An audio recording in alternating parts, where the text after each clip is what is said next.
2023 Nissan X-Trail vs 2023 Ford Escape.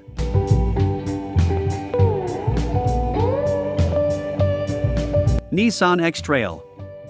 Likes: handsome looks, fully loaded equipment list, capacious interior. Dislikes: e-Power bumps up pricing substantially, not as frugal as rivals, short servicing intervals.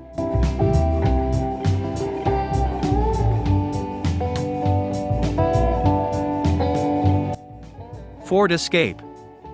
Likes: sporty styling, plenty of standard features across range, grunty 2.0-liter petrol engine.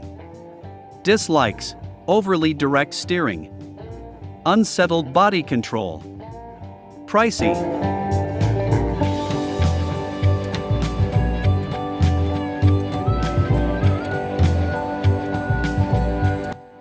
Nissan X-Trail.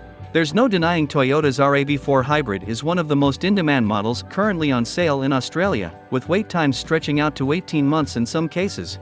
Hoping to capitalize on the growing appetite for a hybrid family SUV, Nissan will bring to market its X-Trail e-Power early in 2023.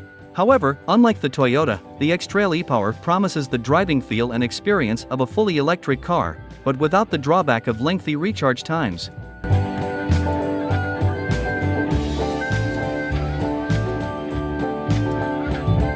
Ford Escape.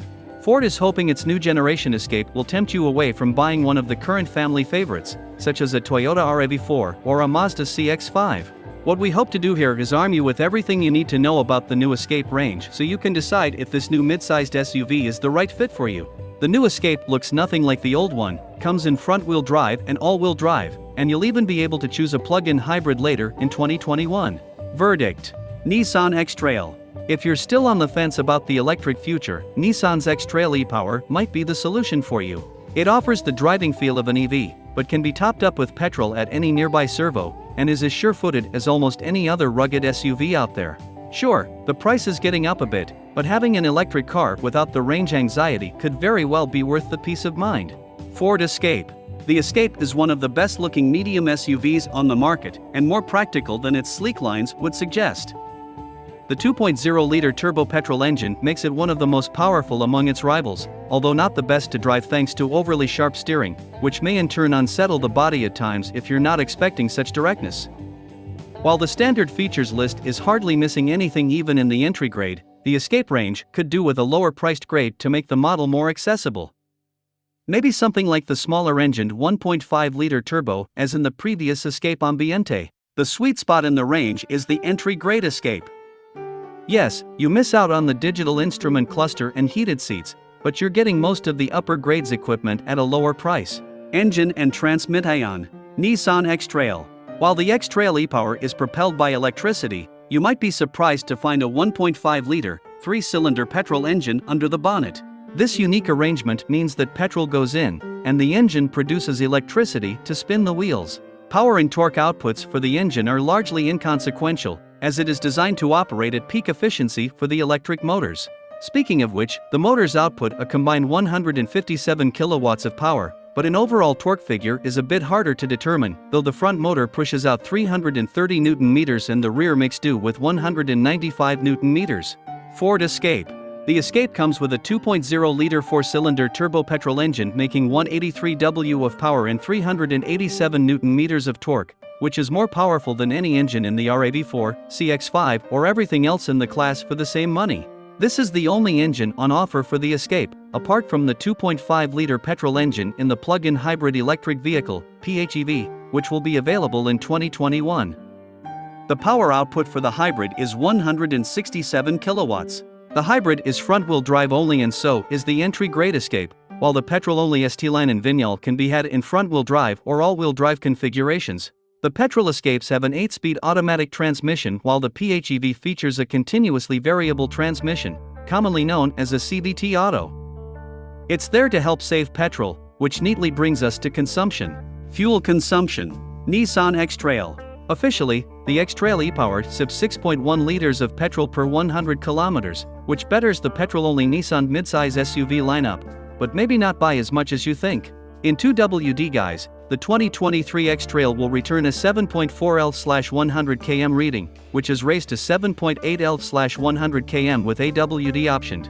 And while the X-Trail e-Power's 6.1L/100 km figure is higher than the Toyota RAV4 Hybrid's 4.8L/100 km claim, Nissan has stated the X-Trail e-Power is more about the driving experience than efficiency. We'd argue, however, that fuel economy is a pretty important metric when buying a hybrid SUV, and in this regard, Nissan does fall behind the segment leader. Ford Escape. Ford says the all-wheel drive and front-wheel drive Escapes with the 2.0-liter petrol engine should use 8.6L/100 km after a combination of open and urban roads.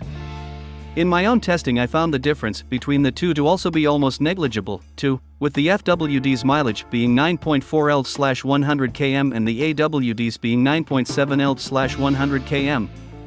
These were both taken from the trip computer and the test course was identical for both, taking in motorways and urban roads. The plug-in hybrid is the true fuel supersaver, with Ford saying it can achieve 1.5L/100 km. The hybrid was not available to the Australia motoring media to test, but you can absolutely expect the fuel economy to be outstanding. Safety. Nissan X-Trail. Nissan's new generation X-Trail is yet to be tested by NCAP or Euro NCAP, and therefore does not have an independent crash test rating. However, over in the US, where the X-Trail is known as the Rogue, the NHTSA awarded Nissan's SUV a 4-star rating. It must be said, however, that Australian spec cars vary wildly in terms of production location and specification, so how much the US rating will apply to local cars is murky, at best. Regardless, all 2023 X-Trails come fitted as standard with a raft of advanced safety equipment, highlighted by autonomous emergency braking, rear cross-traffic alert and adaptive cruise control. Stepping up to the STL adds lane keep assist, a surround view monitor and front parking sensors, while the T-Scores automatic high beams. Ford Escape. The Escape was given the maximum 5-star NCAP rating in 2020, but this was under 2019 standards from the otherwise identical European Kuga-badged version tested that year.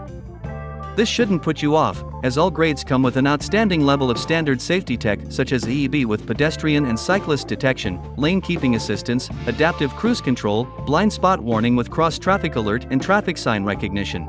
Front and rear parking sensors are also standard across the range, so is a reversing camera and auto headlights. For child seats there are 2 ISOFIX points and 3 top tether mounts across the second row. A space-saver spare wheel is under the boot floor.